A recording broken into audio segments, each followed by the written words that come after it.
third, fourth, and fifth graders. This week is a little bit strange with all of the schedule changes for testing. So I thought it might be helpful if I just made a video that showed our project for this week all the way through, and you could either do it at your own pace and follow the video, or you could join us on Zoom on Wednesday and Thursday. But I just want to make sure you see the whole thing because I think it might be confusing with the pieces, the different days. I don't know.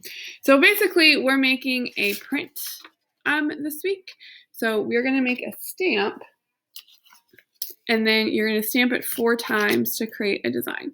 So if you picked up your art supplies from school, you should have a big white piece of paper that looks like this, a piece of styrofoam, some acrylic paint, most of them are black, and that is all. Oh, and a brush that looks like this.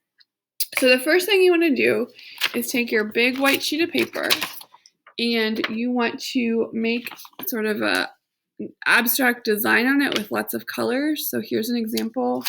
Here's some other ideas for some things you could do, like swirls or zigzags or concentric circles or hearts, polka dots, something like that. It's not a picture of anything that's super detailed. You just want really bright colors to fill up the background, like this one, with no white and no black. So you could use markers, you could use paint, you could use colored pencils, oil pastels, crayons, whatever you have.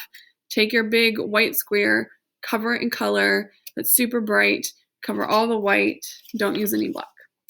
The next thing you're going to do is you're going to take the piece of styrofoam that you got, and you're going to take a pencil, and you're going to press into the styrofoam so it kind of creates some dents that you could feel with your fingers. It doesn't matter if you could see the lines as much as you could feel the lines, because you're trying to kind of create a stamp. So once you're happy with your stamp, you're going to take your paper that you made. If you can find some sort of soft surface like a magazine or a piece of cardboard to work on top of, it might help your pictures come out better. So I'm going to put that there. And then you need something to roll over the back of it with. Probably don't take your family's rolling pin unless you ask, but if you have like a can of soup or something that you could roll with to help press the stamp into your paper, that would be helpful.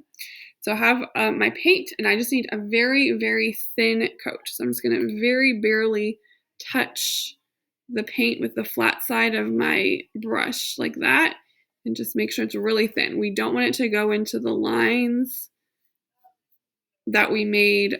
We just want it to float on the surface. So I'm going to take my stamp and very lightly coat it with the black paint, or whatever color I gave you, whatever color was in that Ziploc bag. Try to cover the whole thing.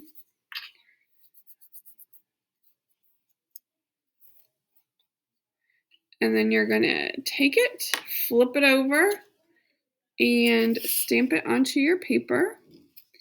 Then take whatever you got to roll with and just kind of roll over the back of it once to really press it into your paper. And then your design will show up. And then you're just going to do that 3 more times so it creates a circle. So each time you stamp, you're going to have to go back and kind of get more paint. And remember, you don't want it to go into all those little grooves you created, so you want to use just a thin coat of paint so your design will show up. Just remember to coat it all the way out to the corners. It's a very, very thin coat. You might, if you have extra paper, you might want to get like a practice piece and practice stamping it before you do it on your colorful paper. That way you could kind of get some practice before you do it on your finished piece. So I'm going to take it, set it down. You don't want it to move. So once it touches your paper, don't try to slide it. Even if you don't get it quite in the right place, the sliding and across your paper is going to look much worse. So there's 2 stamps, and then we just got 2 more to go. So I'm going to keep working on this, but that's the basic idea. So on Wednesday, we're going to be painting, like adding the color to our background and making our stamp. And then on Thursday, we're going to stamp them. So you could join us on Zoom then, or if you want to work on this today and get it done before then, or some other time, that's also fine. But I just thought it might be easier to see it this way and trying to like figure out what we're doing on Zoom, because I know the schedule is kind of messed up this week. That is